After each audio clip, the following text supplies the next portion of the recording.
Kadayat ditawari biaya operasional. Dan saya kerjakan, saya berdiri tegak di masyarakat mengatakan bahwa saya berjuang untuk kalian. Iya. Kita ini kan tamak, kenapa kita susah nih? Susah. Nah, kenapa pemerintah tidak ambil di sana, pemerintah daerah? Saya prihatin, saya bilang waktu itu. Saya prihatin melihat Morowali seperti itu. Iya. Sementara di sekitar kawasan itu begitu banyak investasi besar yang dibangun di sana. Saya dengar Kadayat ini sangat dicintai sama masyarakat Banggai Laut ya. Dia bilang itu bukan tugasmu sebagai PJ. Tapi saya melihat itu potensi dan saya harus lakukan itu untuk meletakkan dasarnya. Saya tetap lakukan. Kemudian saya presentasi ke kementerian, ke Dirjen Perhubungan Udara waktu itu. Mereka langsung jawab bahwa tidak mungkin karena secara ekonomi tidak akan mungkin bisa dibangun bandara di Banggai Laut. Oke. Jadi sebelum masuk ke sesi ini, saya tadi dipesan oleh BW bahwa kalau Anda punya STNK yang pajaknya dibayar di 2023-2024, maka dapat diskon di BW, nginap dan di tempat restorannya seperti itu. Wah, luar biasa. Luar biasa promonya ya. Mendukung pemerintah berarti. Iya. Ya.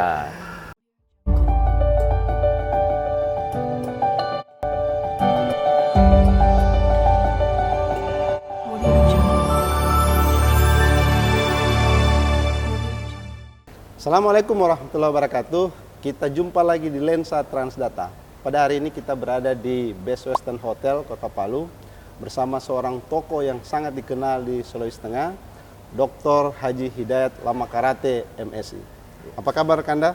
Alhamdulillah, selalu baik. Ya, saya panggil siapa nih akrabnya? Kanda saja. Kanda saja.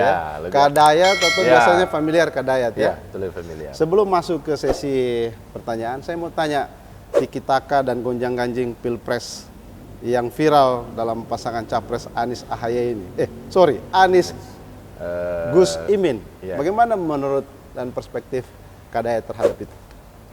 Saya kira itu adalah sebuah langkah politik yang sangat luar biasa ya. Ya. Di mana di awalnya kita lihat bagaimana kemudian partai-partai politik ini mencoba untuk meramu, mencari mana yang pas ini, pasangan ini kan. Karena memang kalau kita lihat elektabilitas dari 3 calon presiden ini itu boleh dibilang hampir rata. Hampir rata. Maka wakil ini menurut kita mengamati ini wakilnya sangat menentukan.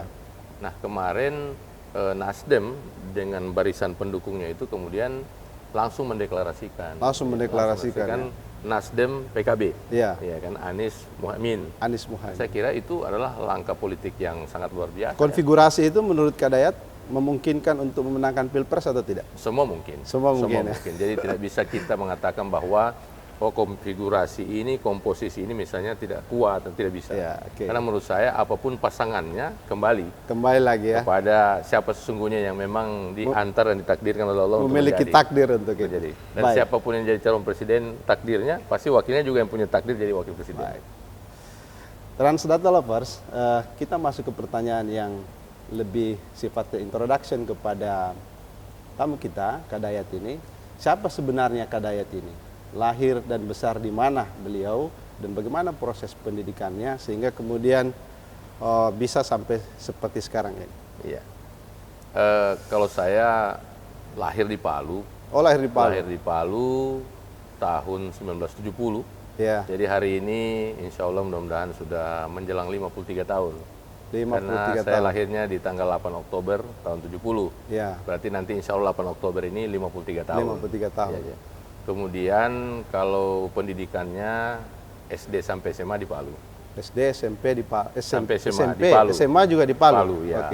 Kemudian akademinya di Makassar, APDN. Kemudian S1-nya di Jakarta, Studi Pemerintahan Jakarta. S2-nya di Jakarta juga, tapi kerjasama dengan Pajajaran Bandung. Jadi S3-nya di Unpad. S3 di Unpad. Dan kemudian dalam perjalanannya ya saya berkarir di birokrasi kan. Iya, betul. Dari staf golongan 2. Golongan 2 itu bagaimana itu golongan 2 itu? Golongan 2A. Oh, 2A. Nah, itu jadi dari staf golongan 2A. Kalau sarjana kan langsung masuk 3A ya? Ya, tapi itu nanti setelah tahun 97 setelah sarjana baru disesuaikan ke golongan 3. Dari situlah saya mulai berkarir sampai dengan kemarin. Terakhir adalah sebagai sekretaris daerah di Provinsi Sekprov. Itu puncak ya, posisi puncak. Puncak karir birokrasi. Iya. Tapi sebelum juga di situ katanya Kadayat ini pernah menjadi PLT Bupati lah, PLT Wali Kota lah. Ini banyak sekali sebetulnya. Pernah jadi camat juga katanya. Kalau jenjang karirnya dari bawah memang kita ambil poin-poin yang penting saja. Pernah camat. Camat? Di mana? Di Palu Timur. Oh, Palu Timur. Camat Palu Timur. Kemudian pernah Kepala BKD Kota. Kepala BKD Kota. Kemudian masuk ke Kadis Kebersihan Kota. Kadis Kebersihan. Oh, dulu Kadis Kebersihan. Kota, Kemudian pernah Sekretaris Dewan Kota. Sekretaris Dewan Kota. Kemudian oleh Pak Gubernur waktu itu Pak Longki Janggola, itu ditarik ke provinsi sebagai Kepala BKD Provinsi. Kepala BKD Provinsi. Jadi lompat dari kota ke provinsi ya. Oke. Kemudian setelah Kepala BKD itu dipercayakan waktu itu menjadi pejabat bupati di Banggai Laut. Tahun berapa ini? Tahun 2013. 2013 pejabat bupati di Banggai Laut. Oh, 2 tahun ya. 2 tahun. Signifikan itu Kadayat. Apa yang Kadayat lakukan di sana? Yang jelas menjalankan tugas sebagai seorang PJ untuk daerah otonomi baru. Ya. Oh, itu waktu daerah otonomi baru. Jadi belum pernah ada pemilihan bupati. Belum ada pemerintahan. Sehingga kemudian Kadayat langsung ditempatkan di sana. Dari nol. Iya, dari nol. Dari nol sampai terbentuk pemerintahannya. Iya. Kemudian kita juga melakukan beberapa pembangunan di sana. Ya. Cukup sulit berarti karena merintis atau dari meramu pemerintahan dari nol ya. Oke. Tapi kemudian akhirnya dalam waktu 2 tahun dia bisa jalan dan kemudian hasil penilaian dari Depdagri atas penyelenggaraan tugas PJ itu dianggap sangat berhasil. Dianggap sangat berhasil. Sehingga saya 2 kali di situ, 2 tahun. 2 tahun. Kan diperpanjang tiap tahun, jadi 2 tahun. Setelah itu kembali jadi staf ahli gubernur. Jadi dari sana jadi staf ahli gubernur. Kemudian ditempatkan lagi jadi PJ Wali Kota. PJ Wali Kota, 6 bulan. Tahun berapa? 2015 Oktober sampai dengan Februari 2016. Ya, pada saat mungkin ada kontestasi politik, gitu waktu itu. Kemudian setelah itu kembali lagi jadi staf ahli. Staf ahli. Dan 2017 saya diangkat menjadi sekda provinsi. Sampai dengan 2017 jadi sekda provinsi sampai tahun 2020. 2020 ya. Pada saat menjelang pemilihan gubernur. Pemilihan gubernur kemarin. Artinya kalau kita lihat portofolio ini lengkap ini gitu ya. Ya. Dari camat sampai dengan sekprov gitu ya. Paling tidak saya merasa bahwa Allah sudah memperjalankan saya di banyak posisi, di mana posisi-posisi itu memberikan pemahaman kepada saya tentang bagaimana penyelenggaraan pemerintahan, betul. Pembangunan dan pembinaan masyarakat, dan kemudian saya juga mendapatkan ruang di mana saya bisa mengetahui bagaimana sisi politiknya. Sisi politiknya karena saya pernah menjadi pejabat bupati itu. Iya, betul. Dan ketika pejabat bupati maupun pejabat wali kota itu sebenarnya kewenangannya full. Iya. Jadi full. Sama dengan kalau dia bupati definitif. Sama persis tidak ada bedanya. Semua kewenangan ada di kita. Saya dengar Kadayat itu sangat dicintai sama masyarakat Banggai Laut ya.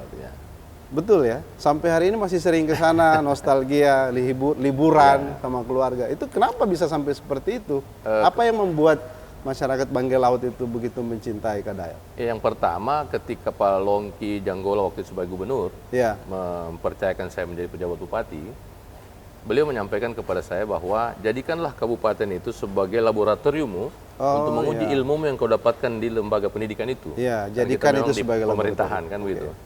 Dan benar, setelah saya sampai di sana, saya lakukan betul itu ilmu yang kita dapatkan di lembaga pendidikan. Pengalaman yang kita dapatkan selama bekerja, yang kita terapkan di Kabupaten Banggai Laut itu.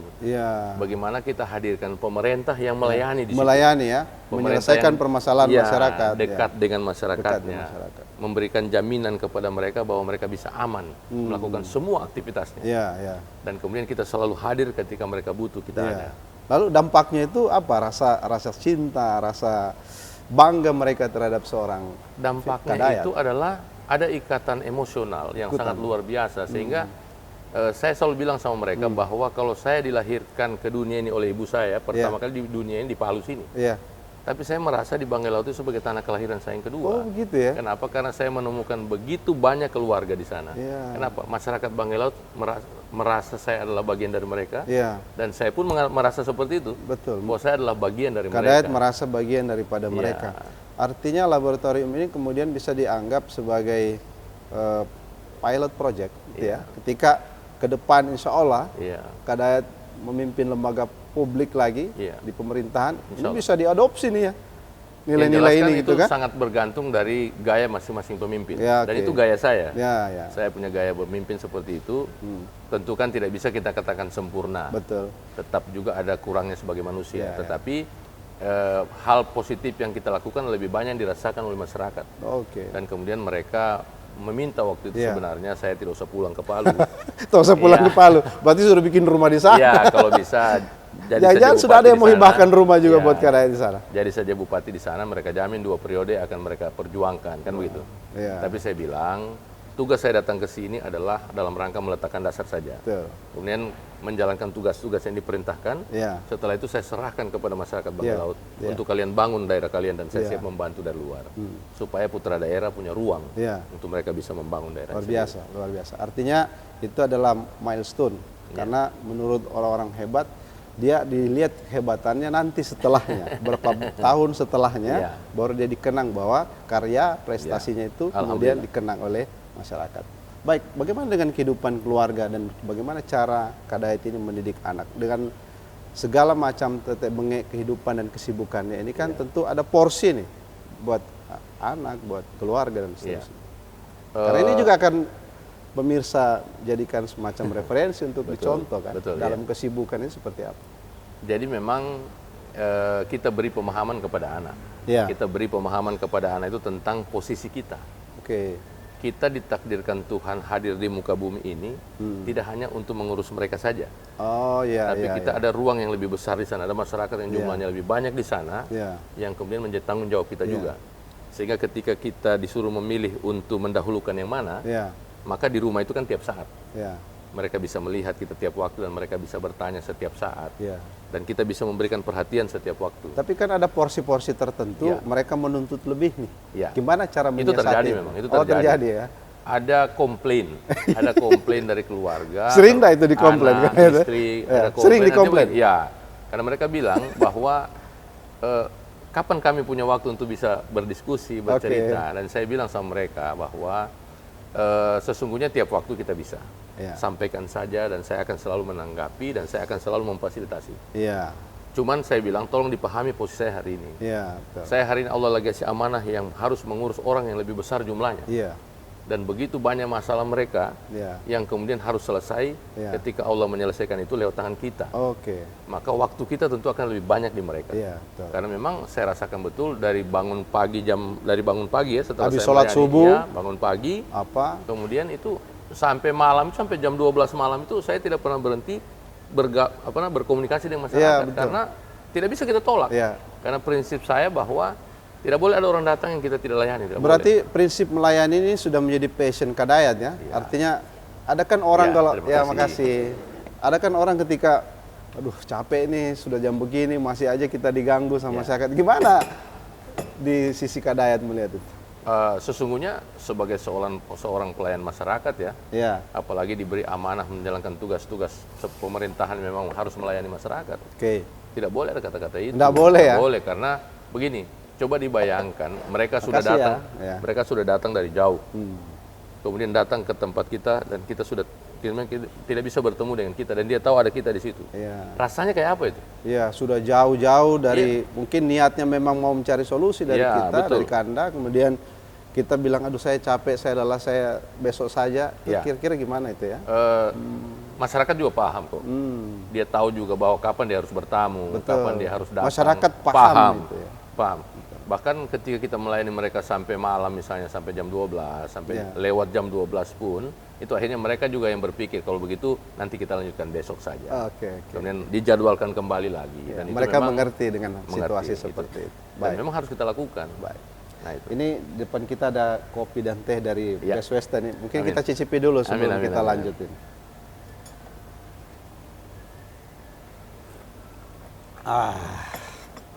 Mantap. Baik, kadayat saya pindah ke sesi agak serius sedikit tentang situasi makro Sulawesi Tengah. Karena podcast kita ini kan tema besarnya adalah Sulteng dalam perspektif Hidayat Nama Karate. Nah, Sulteng ini kan pertumbuhan ekonominya berada di angka 13%. Year on year di triwulan 1 2023. Kalau kita lihat Sulteng, tapi di sisi lain Sulteng ini adalah provinsi dengan tingkat termiskin ke-9 di Indonesia dari 34 provinsi. Ini kan anomali nih. Ini kenapa bisa seperti itu?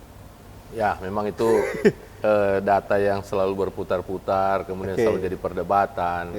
Selama kita aktif di pemerintahan juga dulu, bahwa Sulteng ini adalah negeri yang kaya, tapi kok namun tidak berdaya, kan begitu? Kaya namun tidak berdaya. Belum berdaya. Belum berdaya. Kenapa? Karena memang kalau memang betul-betul kita berdayakan potensi sumber daya kita Sulawesi Tengah ini, tentu angka-angka itu harusnya tidak begitu perbandingannya. Iya, anomali ini kan angka ini. Pertumbuhan ekonomi kita tinggi, 2 digit, 13%. 13%. Gitu. Angka kemiskinan kita juga tinggi. Tinggi. Pengangguran kita tinggi. Tinggi. Kan harusnya berbanding lurus. Ini ada mestinya. apa ini kan? Kan begitu. Makanya kita lihat sektornya.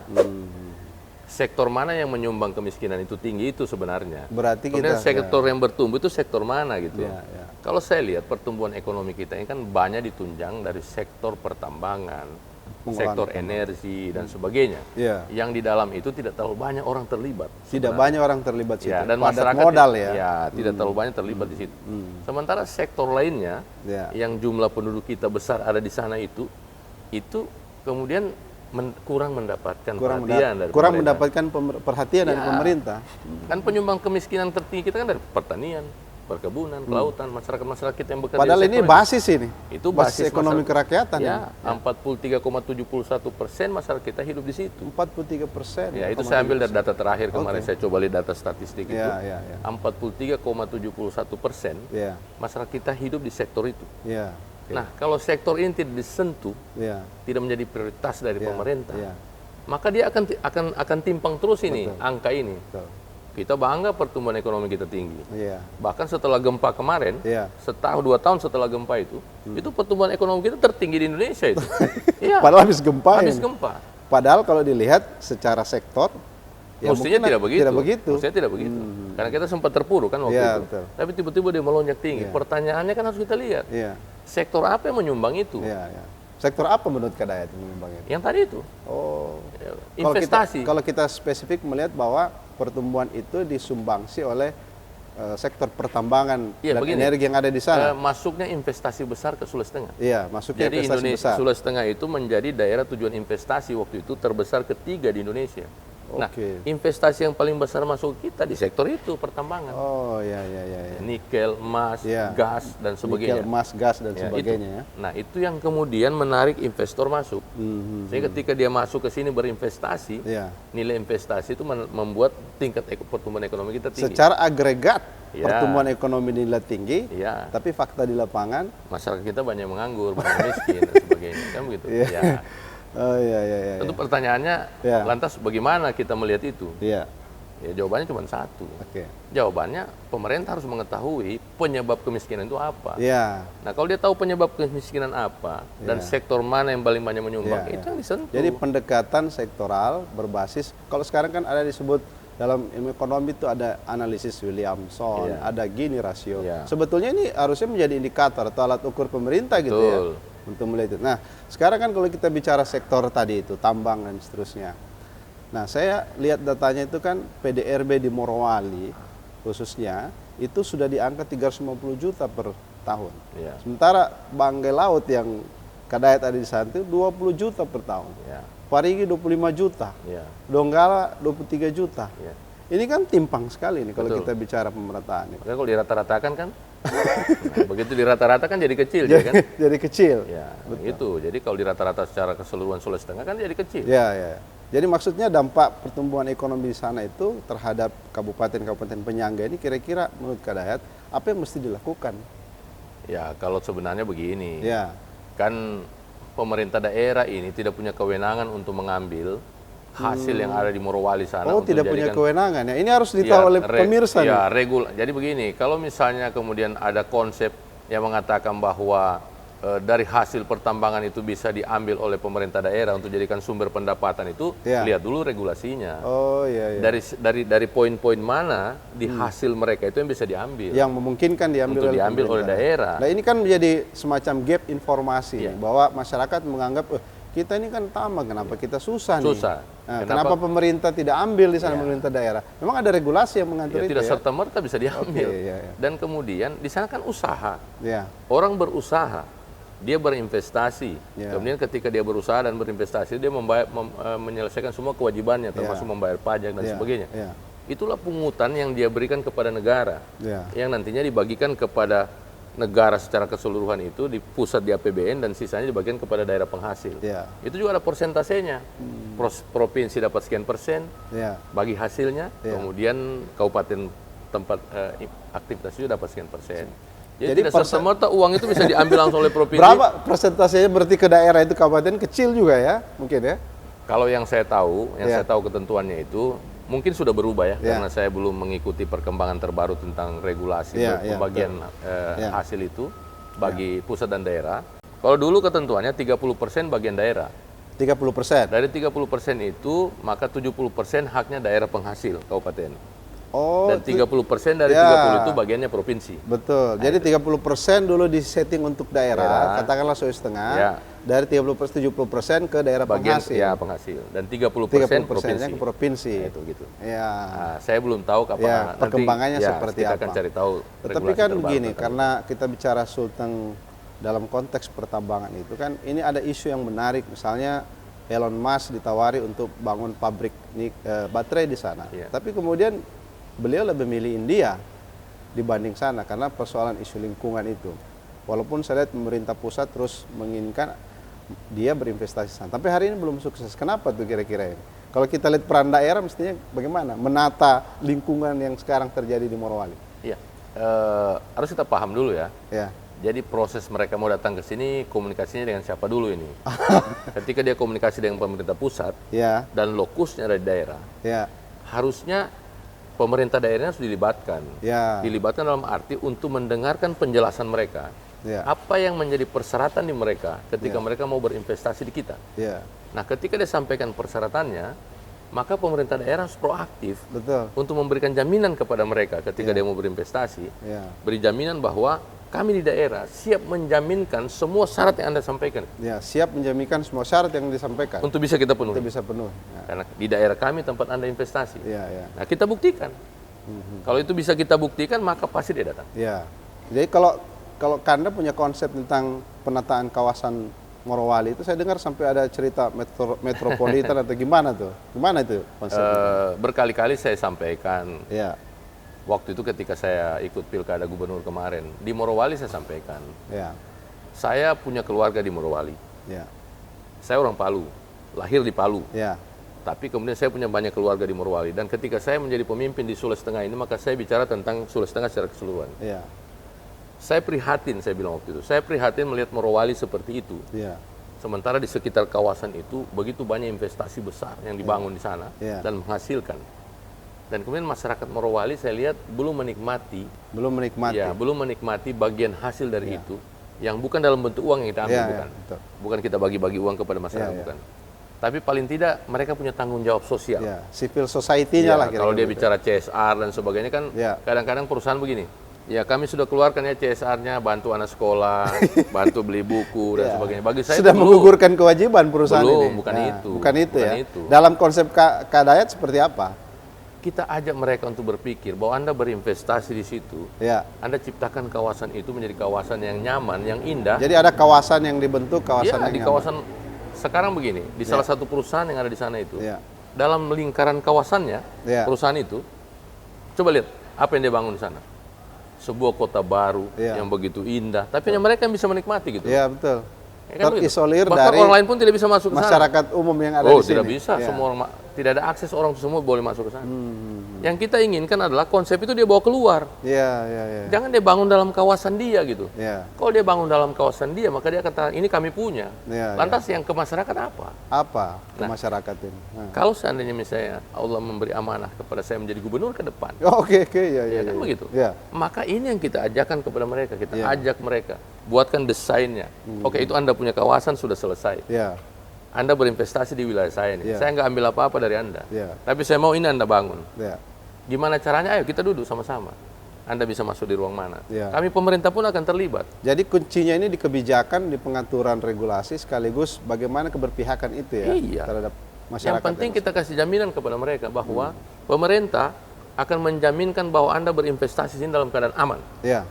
apapun yang terjadi di sini bukan hanya masalah Anda, tapi masalah pemerintah. Dan kami akan hadir di situ membantu Anda. Yang tadi itu tanggung jawabnya terhadap sosial kemasyarakatan bukan hanya bangun sekolah, bangun ini, bukan, tapi kepada bagaimana keberlanjutan sebetulnya, sustainability.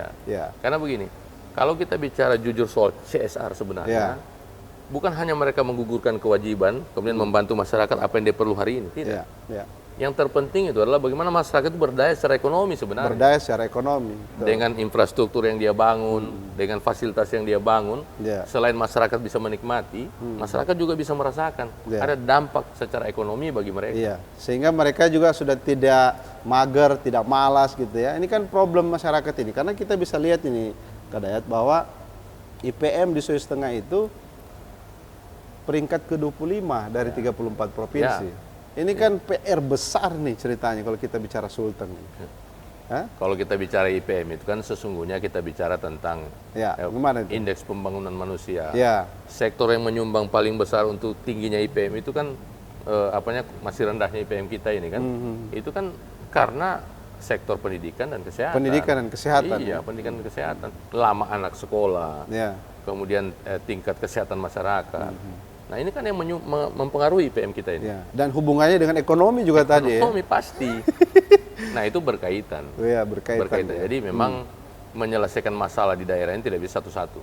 Dia harus didudukan sekaligus permasalahannya apa, kemudian akan berkaitan cara penyelesaiannya. Dan memang di situ dibutuhkan kepiawaian kita untuk mengelola dan mengatur penyaluran keuangan. Inilah kepiawaian. Jadi ada semacam, kalau pengaturan keuangan berarti politik anggaran lah seperti itu ya. Di APBD itu sendiri. Karena tidak bisa kita di Sulawesi Tengah ini hanya mengandalkan APBD, tidak bisa. Oh tidak bisa mengandalkan terbatas sekali. Kalau boleh tahu kan Kak Dayat pernah jadi Sekprov, berapa APBD Provinsi Sulawesi Tengah ini? Kemarin waktu saya tinggalkan itu 4,6 triliun. 4,6 triliun. PAD-nya berapa? PAD-nya kita waktu itu sekitar 1 triliun. Oh 1 triliun ya. Sekarang kalau bicara belanja produktifnya itu berapa banyak sih? Sebenarnya kalau di luar belanja pegawai yang bisa kita gunakan cuma 1 triliun lebih. 1 triliun lebih. 13 kabupaten kota nih. Dari 4,6 itu kan 2 triliun tidak bisa diganggu kan, itu belanja pegawai. Kemudian 1 triliun lebih itu adalah DAK namanya. Dana alokasi khusus yang anggarannya dikasih tapi petunjuknya sudah ada semua. Tidak boleh digunakan untuk kepentingan lain. Nah, itu. Seperti apa itu misalnya? Yang proyek-proyek fisik dari kementerian, lembaga dan sebagainya itu. Bidang kesehatan, pendidikan, infrastruktur dan sebagainya itu DAK semua itu. Itu tidak boleh digunakan kepentingan lain. Yang bebas kita gunakan 1, sekian triliun. Hanya itu yang bisa diimprove. Itu yang dibagikan ke OPD untuk kegiatan-kegiatan lainnya. Nah sekarang di bawah kepemimpinan Bapak Rusdi Mastura itu sudah terjadi peningkatan PAD kita terjadi peningkatan PAD kita dan alhamdulillah agak cukup signifikan kenaikannya dan ini mudah-mudahan bisa didorong terus. Dan saya juga sampaikan bahwa kalau ini bisa bagus terus otomatis yang terpenting adalah kemudian alokasi anggaran itu kemana nanti? Alokasinya kemana? Tapi sumber PAD juga ini kan perlu kita cek. Apa sebenarnya sumber PAD yang paling besar menyumbang kepada daerah? Itu dia. Iya kan? Harus ada sumber-sumber baru yang kemudian dimodifikasi ataupun didorong oleh pemerintah ya. Kalau misalnya kita harus memaksimalkan potensi sumber daya yang ada, sumber-sumber baru untuk peningkatan PAD juga masih belum maksimal, maka kita harus membangun hubungan dengan para pihak. Stakeholdernya itu ya? Iya, membangun hubungan dengan para pihak yang datang ke sini, yang berinvestasi dan sebagainya. Kemudian kita membuat perencanaan yang pembiayaannya tidak kita bebankan ke APBD kita. Sehingga ketika kita tidak bisa ambil uang dari mereka. Ini menarik nih, saya langsung ingin bertanya kepada kondisi IPM tadi, kemudian agenda nasional tentang stunting, kemudian lapangan kerja. Gitu kan? Kalau kita lihat pusat pertumbuhan ekonomi dan lapangan kerja ini kan lebih banyak ke sana nih. Nah, Palu sendiri apa? Misalnya ada kawasan ekonomi khusus yang hari ini juga belum maksimal. Itu gimana pendapat Kak Dayat tentang itu? Ya sebenarnya kembali lagi ke komitmen pemerintah. Ketika dia bisa melihat bahwa ada potensi untuk bisa menjadi lapangan kerja baru bagi masyarakat. Kemudian ada peluang pemerintah bisa mengintervensi sehingga bisa mendorong masyarakat bisa bekerja di semua lapangan-lapangan kerja yang tersedia itu. Tapi yang terpenting adalah bagaimana menciptakan konsep baru di mana kita tidak mencarikan mereka lapangan pekerjaan. Jadi kita mendorong masyarakat kita ini untuk memiliki jiwa entrepreneur. Jiwa entrepreneur. Jadi dia bisa menciptakan lapangan kerja, tapi di awalnya harus didorong oleh pemerintah. Berarti kita berbicara usaha kecil menengah berarti UMKM. UMKM. Karena kalau ketergantungan juga dengan industri besar, tidak bisa. Ya, kadang-kadang kompetensi kita tidak masuk.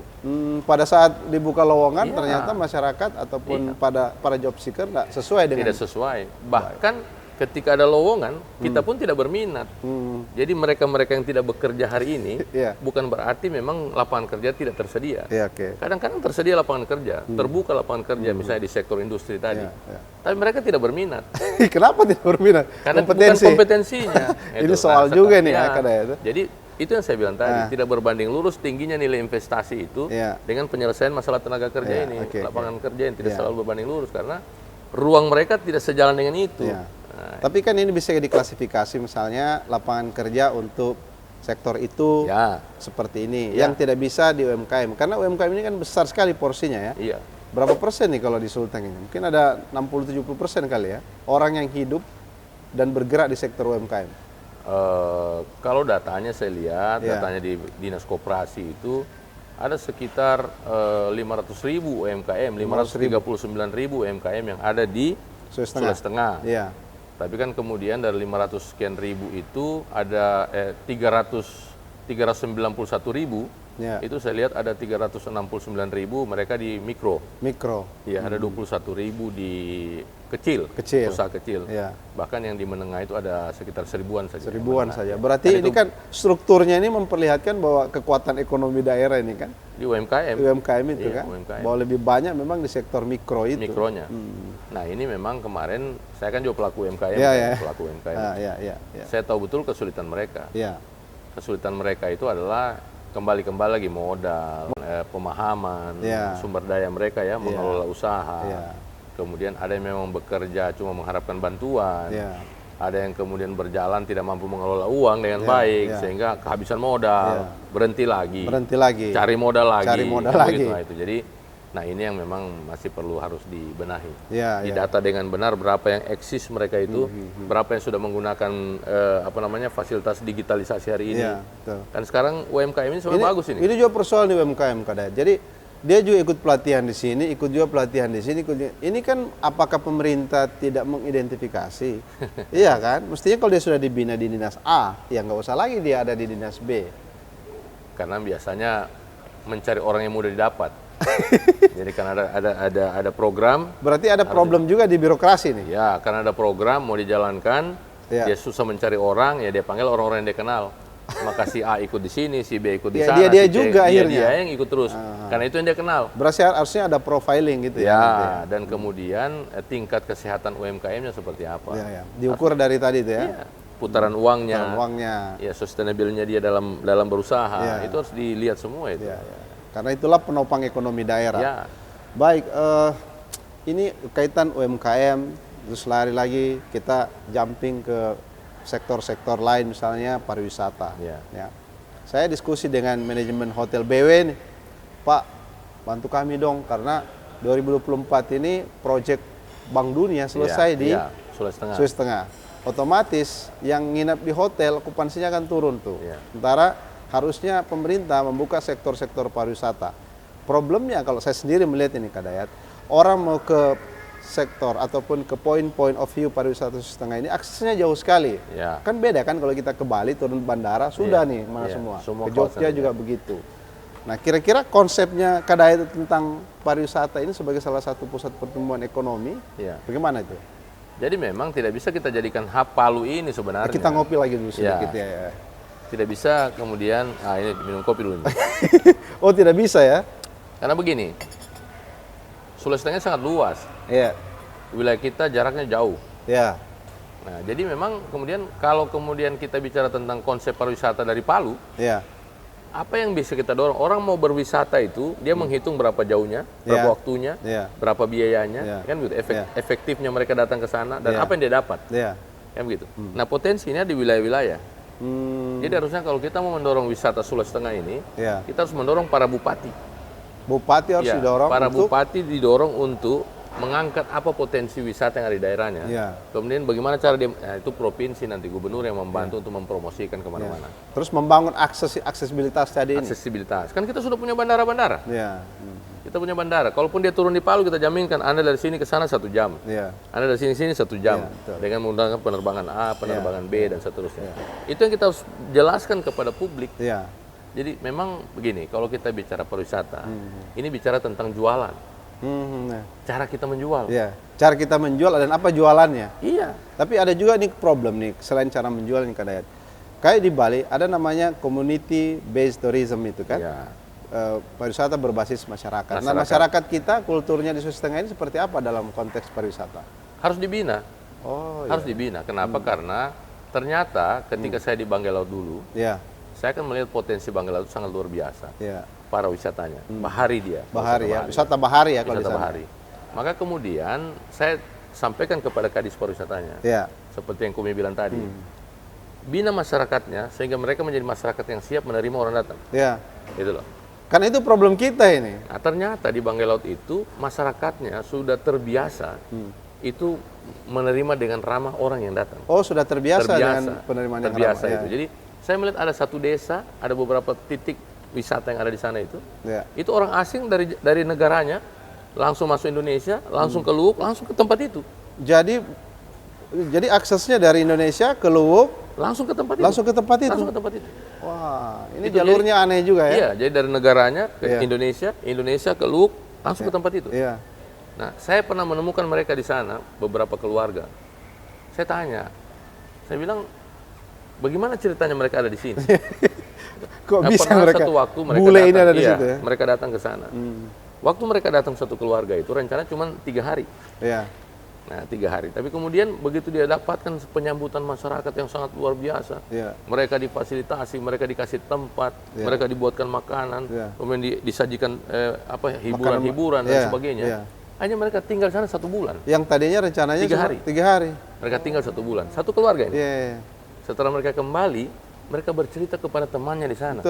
Akhirnya sampai dengan hari ini, tiap tahun itu ada mereka datang dari negara itu. Testimoni dia ke masyarakat, ke negaranya. Banyak promosi gratis jadi. Promosi gratis, benar kami bilang. Jadi masyarakat disiapkan.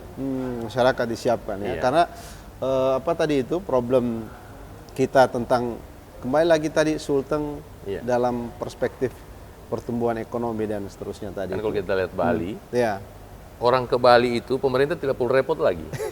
Karena masyarakat Bali sudah tahu caranya, bagaimana menyambut mereka datang. Nah, jadi yang mereka kembali ceritakan itu betapa ramahnya orang Bali. Kami datang ke sana, nah itu yang harusnya. Baru dekat-dekat ya ini. Itu yang harusnya didesain di kita untuk didorong supaya masyarakat kita siap menjadi penerima tamu yang baik. Ada data dari kami olah dari Transdata, dari 2017 jumlah wisatawan yang datang ke Sulteng ini masih 3 jutaan. 2022 kemarin sisa 1,3 juta. Ini kan terjadi penurunan nih. Betul. Kira-kira kenapa itu ya? Yang pertama tentu kesiapan daerah sebagai penerima kunjungan wisata. Kemudian fasilitasnya. Kemudian yang ketiga infrastrukturnya. Untuk mereka sampai ke sana itu kemudian ketika mereka mendapatkan di mana satu situasi mereka lama sampai di sana, kemudian tidak tersedia fasilitas A, kemudian di sana dapat gangguan dan sebagainya, itu dia tidak akan pernah kembali lagi ke situ. Tidak akan pernah kembali lagi. Jangan-jangan itu semua jadi turun itu karena hal-hal yang seperti itu termasuk sepele mungkin ya. Aksesnya mereka untuk sampai, transportasinya, waktunya dan sebagainya. Ini harus kita perpendek waktunya dengan semua fasilitas yang. Bahkan kalau kita lihat Togian sebagai salah satu jualan Sulawesi Tengah, malah bandaranya itu yang disiapkan tutup gitu. Kenapa itu ya? Ya, itu kembali lagi ke komitmen pemerintah. Komitmen pemerintah daerah Kembali ke komitmen pemerintah. Padahal sudah investasi besar-besaran. Saya dulu di Banggai Laut hanya PJ sebenarnya. PJ Bupati waktu itu.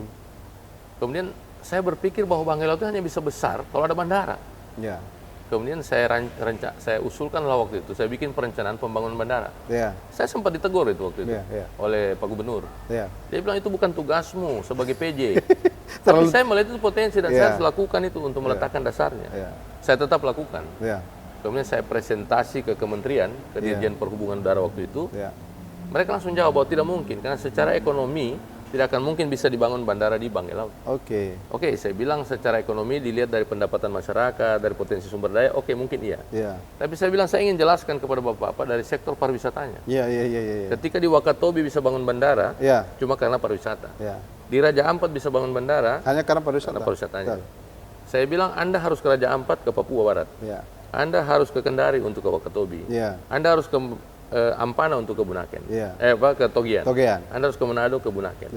Tapi Anda cukup datang satu di Banggai Laut, semua potensi itu ada. Oh, semua ada itu ya? Nah, saya presentasikan itu. Dan akhirnya Pak Dirjen langsung katakan, setuju. Maka keluar rekomendasi pembangunan bandara. Jadi ada bandara sekarang di Banggai ini sudah sementara pekerjaannya, dan insya Allah tahun depan sudah selesai. Sudah digunakan tahun depan. Luar biasa. Artinya masih ada jejak rekam di situ ya. Di digital bisa dicek juga tuh ya. Cara kita berpikir begitu. Oke. Begitu untuk Sulteng nanti ke depan. Iya. Begitu juga untuk Sulteng ke depan. Oke. Nah, kita ngobrol sedikit tentang industri kreatif ya. Karena industri kreatif ini kan segmennya anak muda, para milenial gitu kan. Secara demografi data mengatakan bahwa hampir 60% populasi itu sudah milenial. Nah, mereka ini kan bukan hanya pengen masuk ke pertanian dan lain dan seterusnya, tapi sudah bicara industri kreatif. Nah, ini juga kelihatannya agak tertinggal kita nih dari daerah-daerah lain. Itu kira-kira ada konsep nggak itu untuk mengembangkan itu? Lagi-lagi kepedulian. Kepedulian ya. Teman-teman muda ini ketika mereka kreatif harus ada yang melihat. Itu lagi. Memang ini persoalan. Ya kan begitu. Termasuk kami-kami ini kan. Coba ada generasi muda yang berhimpun dalam satu hobi misalnya.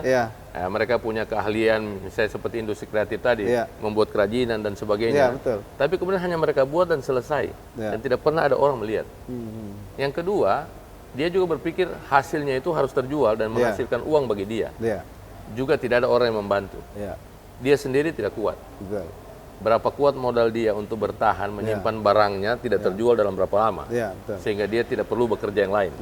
Kalau itu keahliannya, dia harus bekerja terus. Nah, ini harus keluar terus. Jadi ada yang mengurusi sektor pemasarannya, dia fokus ke bagaimana menciptakan karya-karya yang kreatif tadi ya. Harus. Lagi-lagi pemerintah harus terlibat. Kalau di dinas pemerintah itu dinas mana itu ya? Perindustrian? Ya, perindustrian. Bisa juga di perdagangan ya? Tetapi tetap harus ada komitmen dari pimpinan besarnya. Komitmen dari pimpinan besar untuk mendorong itu sebagai sektor unggulan kita. Sektor unggulan. Karena kan berkaitan dengan pariwisata dan sebagainya. Ada juga stigma yang mengatakan gini ya mungkin ini keliru sayanya, tapi stigma itu mengatakan bahwa Sulawesi Tengah ini tidak maju karena masyarakatnya. Gitu kan. Itu menurut pandangan perspektif Kadayat bagaimana? Maksudnya masyarakat itu dianggap kurang bergerak, malas gitu ya, dibandingkan provinsi yang ada di tempat lain, misalnya Sulawesi Selatan gitu kan, Sulawesi Utara. Pertanyaannya yang bicara itu siapa? Ya ini kan stigma. Stigma yang mengatakan masyarakat kita malas, tidak mau bergerak. Salah. Saya tidak sependapat itu. Ini saya harus ulang ini. Salah itu ya. Salah. Saya tidak sependapat. Masyarakat kita adalah masyarakat yang mau bekerja. Yang mau berkarya. Cuma memang harus dihayo-hayo. Harus ada yang mendorong. Gitu. Ini problem berarti ya, bukan masyarakat, tapi bagaimana mendorong itu ya. Sekarang dia bilang begini, kita buat, lantas Pak, setelah itu? Apa? Nah, kan begitu. Jadi kalau kita bicara tentang masyarakat tidak mau, omong kosong. Jadi peran pemerintah ini betul-betul menjadi kunci sentral, sangat sentral. Kalau kita mau mendorong dia menjadi sebuah sistem yang bergulir sendirinya nanti tanpa pemerintah hadir lagi di situ. Tapi harus kita siapkan betul sampai jalan. Betul. Setelah dia jalan baru kita pindah ke konsep lainnya. Sekarang kan kebiasaan kita lata. Ada orang bikin begini, kita bikin juga begitu. Yang penting selesai programnya, selesai proyeknya, selesai. Pindah lagi yang lain. Orientasinya output ini tidak gitu pernah dievaluasi, jalan apa tidak. Apa dampaknya, apa ininya gitu ya. Nah itulah mudah-mudahan. Artinya kultur, stigma itu salah besar gitu ya. Oke. Nah kemudian kan Kadayat kan lama di birokrasi. Dari camat sampai sekprov tadi itu kan. Banyak juga problem di ASN ini kan budaya melayaninya ini. Ya, kaitannya dengan reformasi birokrasi, bagaimana melayani publik gitu ya. Itu kan ini kan mesin sebenarnya kan. Mesin birokrasi ini kan perangkat organisasi yang harusnya mensukseskan semua visi misi itu. Nah, dari pengalaman di ASN itu bagaimana Kadayat melihat itu? Dari kesadaran mereka ya. Kesadaran mereka tentang posisi mereka. Kalau ASN itu sadar tentang posisi dia itu sebagai apa, maka dia tahu apa yang harus dia lakukan. Kalau dia sadar, dia tahu apa yang dia mau lakukan. Harusnya dia tahu bahwa kedudukan mereka itu adalah pelayan. Pelayan ya. Cuma persoalannya adalah pelayanan mereka itu sifatnya monopoli, sering-sering monopoli sifatnya. Misalnya begini, kami mau berurusan dengan instansi tertentu harus di pemerintah, di tempat itu, tidak bisa di tempat lain. apapun sikap mereka, maka kita tetap harus ke sana.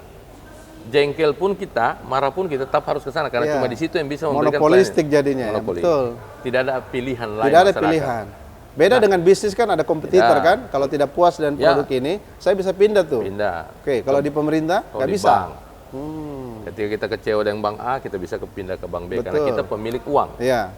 Padahal sesungguhnya kalau mereka sadar, masyarakat ini pemilik kewenangan, pemilik kekuasaan yang diberikan kepada kita untuk melayani. Betul. Nah itu yang selalu saya dorong dulu ketika saya di birokrasi. Itu saya yang selalu Kadayat dorong ketika di birokrasi ya. Dan kemudian saya sering memberi punishment, hukuman kepada mereka yang secara nyata tidak melakukan tugas. Tidak melakukan tugas itu diberikan hukuman gitu ya. Dan sanksi lah. Artinya ada culture transform yang ingin Kadayat bangun suatu saat nanti ya. Kalau mau jadi sudah terpilih jadi gubernur. Karena kita harus pastikan bahwa birokrasi pemerintahan itu adalah birokrasi yang melayani. Ya, birokrasi yang melayani. Sekarang saya mau masuk ke politik sedikit. Nah, ini seru ini ya pemirsa ya. Jadi sebelum masuk ke sesi ini, saya tadi dipesan oleh BW bahwa kalau Anda punya STNK yang pajaknya dibayar di 2023-2024, maka dapat diskon di BW, nginap dan di tempat restorannya seperti itu. Wah, luar biasa. Luar biasa promonya ya. Mendukung pemerintah berarti. Iya. Baik, saya mau tanya tentang politik. Pertama, di Sulawesi Tengah ini juga ada pameo yang mengatakan bahwa senior yang harus duluan. Budaya senioritas. Sehingga banyak juga yang berdiskusi di anak muda dibandingkan dengan daerah lain bahwa mereka punya dinamika regenerasi itu cepat sekali. Sementara di Sulteng ini kelihatannya itu saja itu. Betul nggak ini Kadayat? Atau salah saya ini? Faktanya memang begitu. Faktanya begitu. Faktanya memang begitu. Iya. Karena kalau kita lihat hari ini, ya kondisinya memang terjadi keterlambatan dalam proses regenerasi. Ada keterlambatan. Kepemimpinan pemerintahan di kita. Kenapa? Mereka terlalu nyaman di sana atau? Kalau saya sih ada yang sudah menjadi pegawai politik soalnya, pegawai DPR gitu kan. Artinya itu sudah bukan lagi bicara pengabdian. Kalau saya sih, kalau cara saya memandang kan tentu akan berbeda dengan cara orang memandang. Oke, menurut Kadayat? Ya, saya sendiri memandang dari sisi pemahaman saya tentang keyakinan saya tidak bisa melihat dari yang lain. Oh ya. Jadi kalau saya melihat dari sisi dunianya tentu penjelasannya akan berbeda. Ya, oke. Tetapi saya akan menjelaskan dari sisi pemahaman saya tentang bagaimana saya meyakini tentang kuasa Allah itu. Ya, bagaimana tidak ada hal yang bisa kita persoalkan sebenarnya. Ya. Seseorang bisa bertahan dalam satu posisi itu bukan karena dia masih tetap mau di situ. Ya. Karena memang masih tertulis dalam takdirnya dia ada di situ sampai di waktu kapanpun yang Allah masih mau. Sehingga dari situ kita belajar, walaupun kita sudah mengklaim, walaupun kita sudah protes, walaupun kita sudah konfrontasi untuk mencoba merebut itu dari mereka. Tapi kalau Tuhan bilang belum waktunya, dan kemudian kamu harus jadikan pelajaran, bukan karena kemauanmu, bukan karena kelebihanmu, maka kau merasa boleh lebih pantas di situ daripada yang lain. Nah, siapapun yang saya mau akan ada di situ pada waktunya. Berat. Kita secara manusia, secara dunia, boleh menyampaikan itu bahwa kita bergerak mau melakukan upaya untuk bisa ada di posisi itu. Kalaupun tidak ada regenerasi, kita berarti mengambil itu posisi itu dengan cara proses yang sudah diatur, melalui proses yang diatur. Ketika ada mekanisme yang diatur untuk bisa sampai ke sana, maka kita boleh ikut itu. Boleh ikut itu. Itu cara untuk kita memberitahu bahwa kami sudah siap. Gitu. Ya. Ada mekanisme yang memungkinkan para junior itu bahwa boleh menyampaikan, saya sudah siap nih bertarung kepada. Caranya adalah tidak usah kita protes kenapa mereka masih ada di sana. Jangan diprotes tidak perlu. Tapi menyiapkan diri untuk ikut di proses itu. Kalau akhirnya nanti Allah sudah memilih bahwa ini akan terjadi regenerasi, maka dia akan terjadi yang sendirinya. Tapi tidak perlu kita konfrontasi untuk mengambil, tidak perlu ya. Kita tidak perlu kemudian harus melakukan cara-cara yang tidak bijaksana, yang tidak perlu. Ikut alur, ikut proses. Gitu, siapkan saja dirimu. Begitu ada tahapannya, masuk bertarung. Ada ruangnya, masuk bertarung situ kan. Kalau memang sudah rezekimu pasti dapat. Nah, kan berarti sebenarnya bukan salah senior juga ini tidak ada.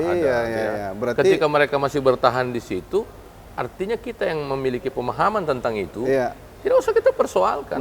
Kalau toh dia tidak menyerahkan kepada kita, memang dia tidak punya kewenangan untuk menyerahkan. Dan dia juga tidak punya kuasa untuk menyerahkan itu.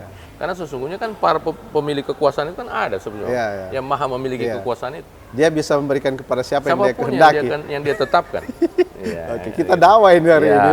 Harus. Ya? Apapun cerita kita tentang dunia ini, tidak boleh kita lepas dari bagaimana kita menjelaskan tentang kedudukan kita semua sebagai makhluk ciptaan Allah. Gitu loh. Saya masuk ke ruang itu. Jadi itu cara saya menjelaskan. Kan memang saya juga sudah sampaikan teman-teman. Dia bilang kita harus rampas ini. Kita harus katanya paksa ini. Rebut dan kuasai, rampas. Tapi kan konflik jadinya. Nah, konflik kan jadinya. Nah, kalau saya tidak itu saya lakukan.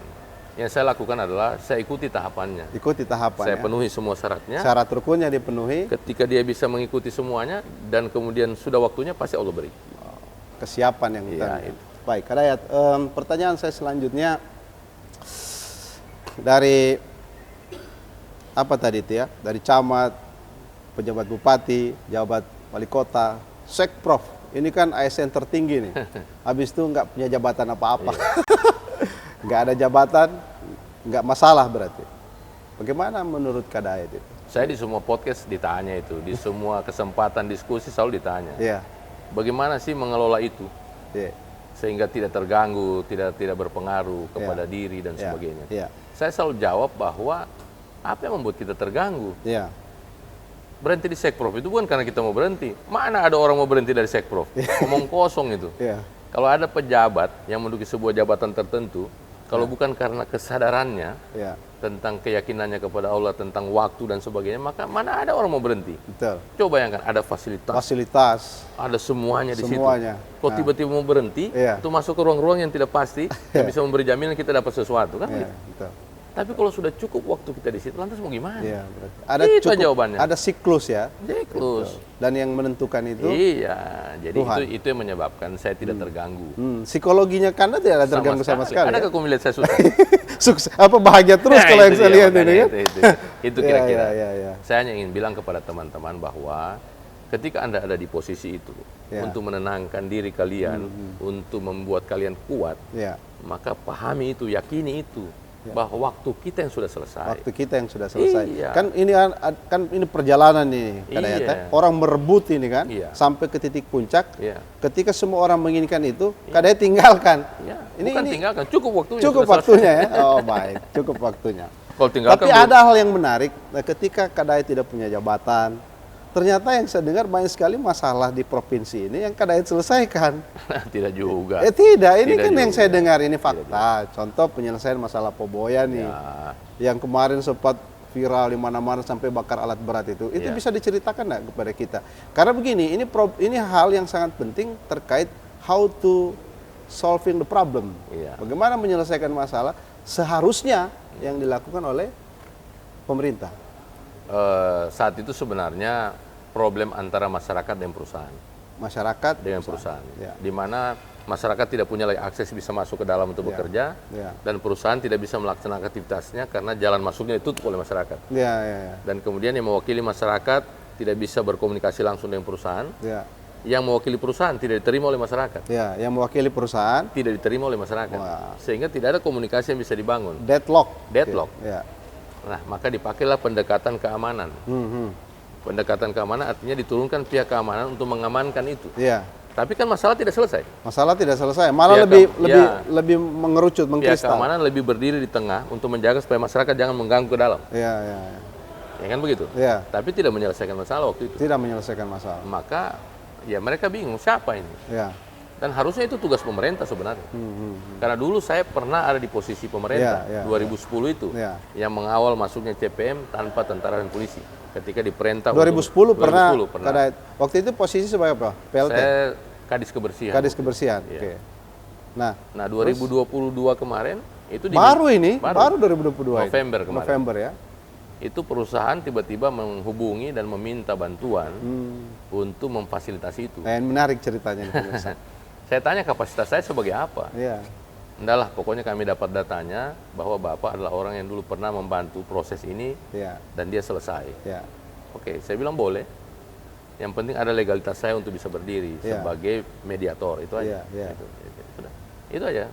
mereka buatkan surat untuk saya bisa memediasi. Padahal lagi nggak punya jabatan apa-apa nih. Tidak ada. Ya, terus. Ya, saya datang, saya terima itu, saya pulang ke Palu, saya ketemu dengan masyarakat, menjelaskan kepada mereka bahwa saya diberi kuasa oleh perusahaan, tapi bukan menjadi bagian dari perusahaan. Ya. Karena saya adalah pihak tengah yang akan membantu memediasi apa yang kalian mau dan apa yang perusahaan mau. Ya.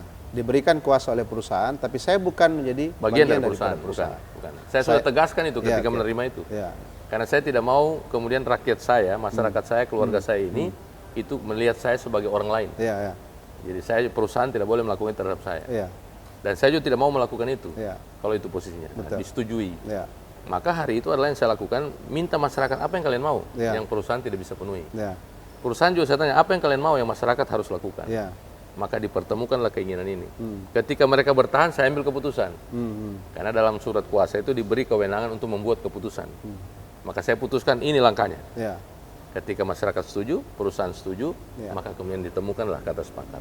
Berapa lama itu diprosesi sampai dia selesai? 18 hari. 18 hari, yang padahal sudah mengerucut, mengkristal menjadi konflik waktu itu ya? Bahkan sudah ada sempat tembak-menembak. Iya, kan? Betul. Ada pembakaran alat berat dibakar dan seterusnya. Ya, jadi saya bilang semangatnya cuma satu sebenarnya, bahwa apa iya karena seorang Hidayat Lama Karate? Saya bilang lagi-lagi bukan. Bukan. Karena lagi-lagi kembali kepada kesadaran kita bahwa kita dilibatkan di proses ketika masalah itu sudah mau selesai. Oke, yang lebih inspiratif lagi adalah Kadayat ditawari biaya operasional. Ini pemirsa harus tahu, bukan sogok menyogok ya, tapi ini biaya operasional untuk menggolkan kira-kira misi perusahaan itu agar antara perusahaan dan kemudian masyarakat ini terjadi titik temu. Dan Kadayat meresponnya dengan respon yang saya dengar itu lain daripada yang lain di luar nalar. Itu bisa diceritakan nggak? Ini inspiratif loh buat para kita pemirsa untuk mendengar itu. Begini, itu kan cara saya Tuhan perjalankan untuk menyelesaikan masalah-masalah besar. Yang pertama bahwa masalah itu adalah masalahnya masyarakat dengan perusahaan. Bukan masalah kita, bukan. Nah, kalau dimulai kerja itu, di awal kerja itu, kemudian mereka memberikan sesuatu kepada kita, maka saya merasa masalah saya duluan selesai. Karena memang hari itu saya tidak punya pekerjaan, saya tidak punya penghasilan, memang saya kesulitan juga soal keuangan hari itu. Terakhir mundur dari komisaris Bang Sulteng, kan begitu. Tapi memang saya jadikan syarat hari itu, saya mau terlibat dan terima kuasa ini dengan satu syaratnya. Saya tidak boleh diberi uang, karena kalau diberi uang tidak akan selesai masalahnya. Kalau diberi uang justru tidak selesai masalahnya. Gitu.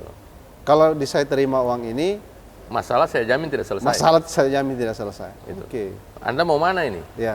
Perusahaan bilang. Perusahaan bilang untuk operasional, Pak. Saya bilang tidak usah, jangan ada Rp1 pun Anda kasih saya. Rp1 pun? Kalau Anda kasih saya uang saat ini, maka tidak akan selesai masalah. Subhanallah. Jadi uang itu dibawa kembali. Dibawa kembali. Ya, jumlahnya sudahlah saya nggak tahu. Pokoknya banyak sekali lah. Karena bagi saya kalau dalam menjalankan tugas itu, saya bilang ketika Allah melibatkan kita di proses penyelesaian masalah yang ada itu, maka kemudian kepada siapa kita mau beri itu? Kan? Nah, makanya saya bilang saya lebih baik berteman dengan kalian. Kalau ini masalah selesai, saya berteman aja. Maka ketika uang itu tidak saya ambil, kemudian saya kerjakan, saya berdiri tegak di masyarakat mengatakan bahwa saya berjuang untuk kalian. Dan saya tidak menerima apapun poin itu yang kemudian Kadayat yang diterima oleh masyarakat. Itu yang kemudian mereka menerima saya sebagai perwakilan mereka untuk memediasi masalah ini dengan perusahaan. Dan perusahaan pun tidak bisa menekan saya. Karena saya merdeka mengurus urusan ini. Itulah yang saya bilang kalau kita bawa ke konsep pemerintahan yang lebih besar. Kalau kita berdiri tegak di tengah itu menjadi pihak yang memediasi antara semua investasi yang ada di sini dengan masyarakat, maka mereka akan nyaman dengan kita. Ketika dia nyaman nanti di ujungnya, tanpa kita minta dia akan bertanya, apa yang saya bisa bantu buat apa yang saya bisa bantu buat daerah? Ketika kita tidak pernah mengambil sesuatu dari mereka, kan begitu. Nah, itu yang terjadi kemarin. Ini amazing sekali menurut saya. Bagi kami generasi muda ini kan orientasinya, wah kalau ada yang kasih duit ambil aja lah, kan gitu kan. Ternyata Kadayat mampu membuktikan bahwa tidak seperti itu konteks penyelesaian masalah. Tapi itu kan di saya nggak tahu di orang lain ya. Dan itu ditelusuri kebenarannya, sempat ditelusuri kebenarannya. Sempat ada pihak yang mencoba menelusuri kebenaran pernyataan itu. Benar nggak saya tidak terima itu? Itu sempat ditelusuri. Orang cari tahu ya. Mereka cross check kemana-mana itu. Sampai ke perusahaan itu. Sampai ke perusahaan. Dan kemudian akhirnya mereka bilang benar bahwa tidak ada. Setelah itu apa yang mereka sampaikan ke Kadayat? Artinya bahwa masih ada orang seperti kita. Sebenarnya bukan masih ada, Allah masih menunjukkan kepada kita bahwa ketika ada masalah, banyak cara yang bisa untuk menyelesaikannya. Begitupun cerita itu ketika Kadayat menyelesaikan masalah di Citraland. Loh, ini pemirsa harus tahu ini karena kita berangkat dari kemurnian niat gitu kan. Bagaimana sebetulnya sosok pemimpin yang dirindukan oleh masyarakat itu ke depan gitu. Kan lagi-lagi kembali bahwa ada masanya Allah akan mengirimkan pemimpin yang karakternya seperti apa. Ya. Allah akan mengirim pemimpin yang karakternya seperti apa pada waktu-waktu tertentu. Dia akan bervariasi. Ya. Karena tidak akan ada pada semua masa pemimpin itu sama semua karakternya. Ya, ya. Ada masanya pemimpin dengan karakter A karena memang masyarakat hari itu seperti itu kondisinya. Ya, ya. Ada pemimpin yang karakter B karena masyarakat hari itu akan dibawa ke sana kondisinya kan begitu. Ya. Nah, jadi bagi saya itulah model dan yang gaya yang Allah berikan kepada saya. Dan ini kan tidak gampang Kadayat. Artinya begini ya, kultur ataupun stigma yang berkembang para pejabat itu kan ataupun tokoh ketika berhadapan dengan hal yang sifatnya problem solving dan ada kewenangan di dalam itu menyelesaikan, biasanya ada barter gitu kan. Ini kan iya. Nah, Kadayat bisa memilih berdiri di situ ini kan tidak mudah gitu menurut saya. Dan memang ini bukan baru kali itu terjadi. Ya itulah. Di awal juga 2010 ketika saya membawa masuk CPM juga begitu modelnya hari itu memang. Begitupun katanya waktu Sekprov terakhir waktu mengurusi tambang di Morowali ya, sampai ditawari, Bapak mau ambil yang mana nih? Iya. Nah, terus Kadayat bilang apa? Enggak, saya bilang bukan itu tujuannya. Bukan itu tujuannya masalah Anda selesai, masalahnya masyarakat selesai itu. Dan daerah maju itu saja. Dan kemarin juga persoalan yang disampaikan tadi Citraland itu juga begitu. Ya. Ketika dia sudah buntu untuk tidak bisa lagi mendapatkan penjelasan untuk penyelesaian masalah pembangunan dia di kawasan pantainya, kemudian kita fasilitasi. Ya. Dan ternyata waktu itu dia menyiapkan untuk memberikan satu ruang lah di Citraland itu. Ada semacam ruko dia mau serahkan karena dia senang ucapan sekali. Terima kasih lah kayak begitu ya. Dia senang sekali. Dalam waktu 1 minggu. 1 minggu. Padahal sebelumnya sudah 6 bulan ya diurus. Sudah buntu, tidak bisa lagi. Dan tidak boleh lagi melakukan aktivitas di kawasan premiumnya dia yang di pinggiran pantai karena garis sepadan dan sebagainya. Hasil komunikasi dengan pemerintah kota waktu itu, kemudian kita sepakat bahwa itu boleh dengan catatan melakukan perlakuan di depan kawasan pantai yang bisa menghalau ketika terjadi tsunami dan sebagainya. Dan itu diizinkan. Maka dia siapkan waktu itu satu ruko sebenarnya. Rasa senangnya gitu ya, rasa terima kasihnya. Langsung balik nama sertifikat waktu itu maunya. Ya, mau diberikan kepada Kadayat. Iya, tapi saya bilang jangan. Kadayat tolak itu? Iya, saya bilang jangan.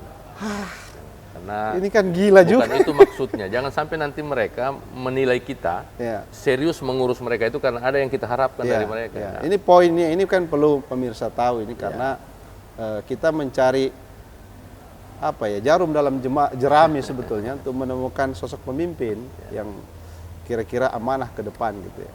Dan itu sebenarnya pernyataan-pernyataan seperti ini kan membuat orang percaya atau tidak percaya. Bagian tidak percaya telusuri saja. Telusuri saja. Kan? Kalau Anda temukan ya berarti memang saya bohong. Kan begitu. Baik. Luar biasa. Kadayat, kalau kita jalan-jalan di Kota Palu nih, mungkin juga ke daerah Parigi, ke Poso, itu banyak sekali baliho itu kan.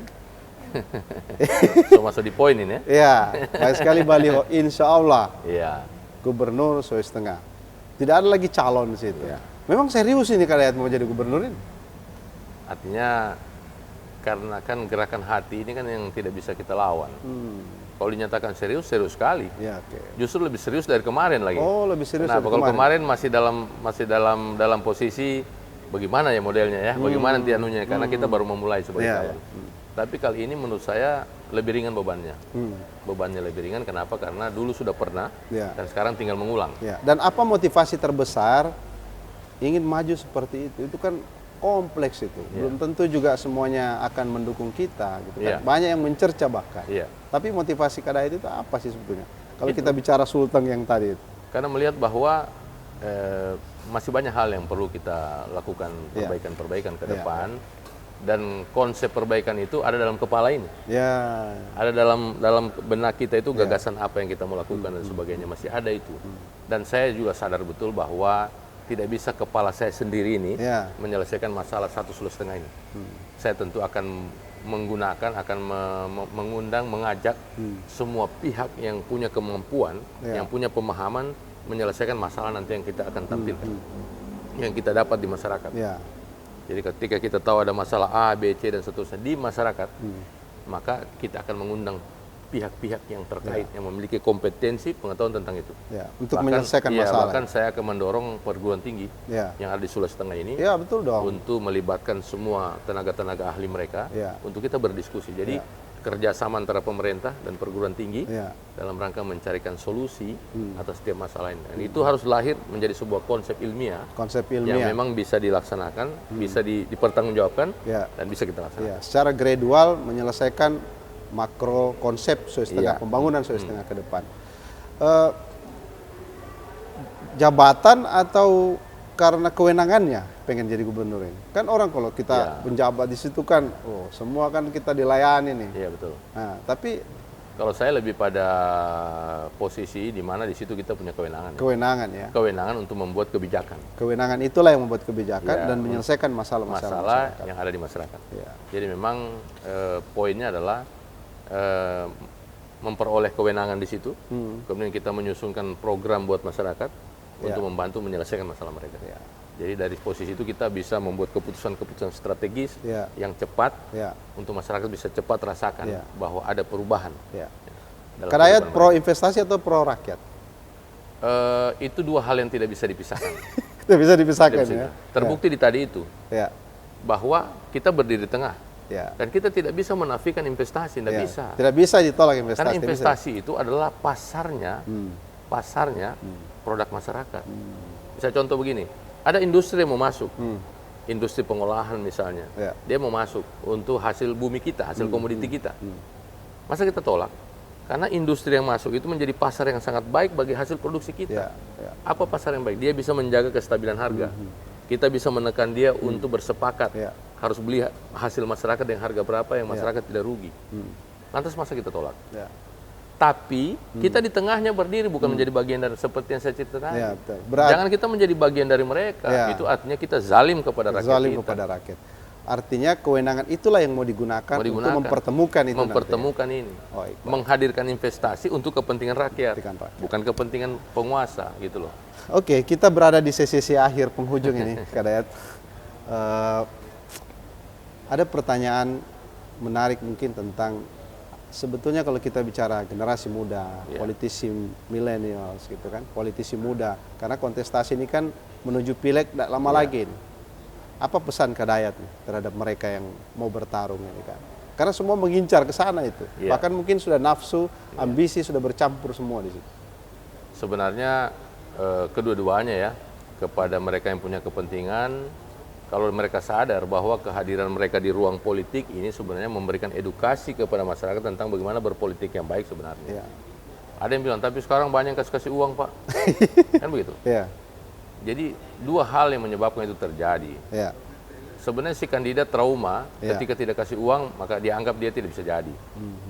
Masyarakat juga trauma ketika dia dukung orang yang tidak kasih uang dan janji nanti setelah jadi baru dia kasih, ternyata juga tidak terjadi. Sehingga masyarakat bilang, kasih memang sekarang.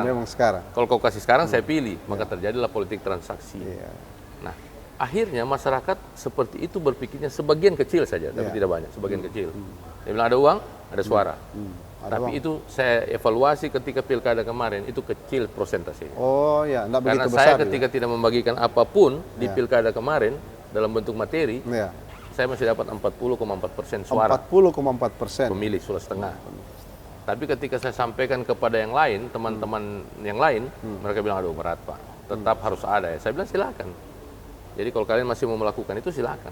Tetapi yang perlu kalian tahu bahwa itu melanggar loh. Yang pertama. Yang kedua, saya bilang, itu tidak memberi jaminan juga. Tidak ada jaminan kemenangan di situ. Jadi pemilih milenial harusnya hari ini tunjukkan kepada mereka-mereka bahwa kami tidak itu motivasinya.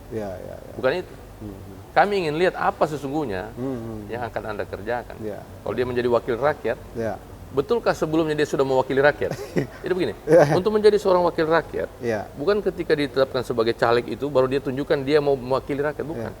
Dalam kehidupan kesehariannya sebenarnya Harusnya masyarakat sudah bisa menilai. Betul. Berarti harus terjadi secara alami itu ya. Alami. Sudah mewakili rakyat, baru mau bertarung. Baru mau ikut menjadi wakil rakyat. Betul. Di parlemen yang di parlemen, maka dia carilah partai yang bisa mengakomodir dia dan sebagainya. Dan masyarakat karena mendorong, maju Pak, kami ingin Bapak jadi wakil kami gitu loh, secara resmi dalam sebuah lembaga. Kalau yang dilihat sekarang fenomenanya bagaimana tuh di generasi muda itu? Pengen ke sana karena orientasi jabatan atau orientasi pekerjaan mungkin? Itu tergantung masing-masing individu ya. Kita tidak tahu apa motivasinya. Yang tapi jelas, harusnya kayak tadi itu dong. Begitu. Dan masyarakat juga begitu melihatnya. Kan banyak caleg ini. Masyarakat begitu melihatnya. Dia pilih orang yang memang dia anggap bisa mewakili dia. Iya. Dan sudah terjadi sebelum dia menjadi caleg. Oke, ini poin ini ya pemirsa, ini poinnya. Itu kan versi saya ya. Kalau ada yang berbeda dari situ silahkan. Tidak masalah. Tidak masalah. Yang jelas ketika saya menyampaikan ini, itu adalah versi yang saya jalankan. Saya meyakini betul bahwa ketika kita dekat dengan masyarakat, maka mereka ikhlas memilih. Karena saya tidak perlu kasih contoh yang lain. Saya hanya kasih contoh istri saya saja. Bagaimana dia menjadi caleg waktu itu di Banggai Laut, Bangkep dan Luwuk. Dengan Luwuk sekalian. Dengan Luwuk sekalian. Ya, itu didorong karena waktu itu mengisi satu kekosongan perempuan dan waktu dia bersosialisasi cuma dalam waktu 2 bulan. 2 bulan saja. Kan begitu. Dan atas izin Allah kemudian dia bisa duduk sebagai anggota DPR. Ya karena apa? Karena tadi itu di awal memang kita sudah bekerja buat mereka. Sudah mewakili rakyat sebelumnya dengan tulus. Baik. Sehingga kita datang menyampaikan niat kita untuk maju, untuk mengisi lembaga yang resmi yang bisa mewakili mereka itu dan memperjuangkan aspirasi mereka, mereka ikhlas memberikan suaranya. Kalau ada yang percaya mau melakukan silahkan. Tapi kalau memang masih ragu-ragu ya silahkan pakai konsepnya masing-masing. Gitu. Apa pesan Kak Dayat terhadap masyarakat Sulawesi Tengah? Ini sudah penghujung podcast kita nih. Ya pesan saya kepada masyarakat Sulawesi Tengah, apalagi kita menjelang tahun politik ya, ada pemilihan presiden, pemilihan DPR RI, DPRD, provinsi, kabupaten kota, ya gunakanlah hak suara kalian untuk memilih orang yang benar-benar kalian anggap bisa mewakili kalian nanti ke depan. Kenapa? Karena waktu kalian untuk bisa marah kepada dia itu 5 tahun kalau kalian salah memilih.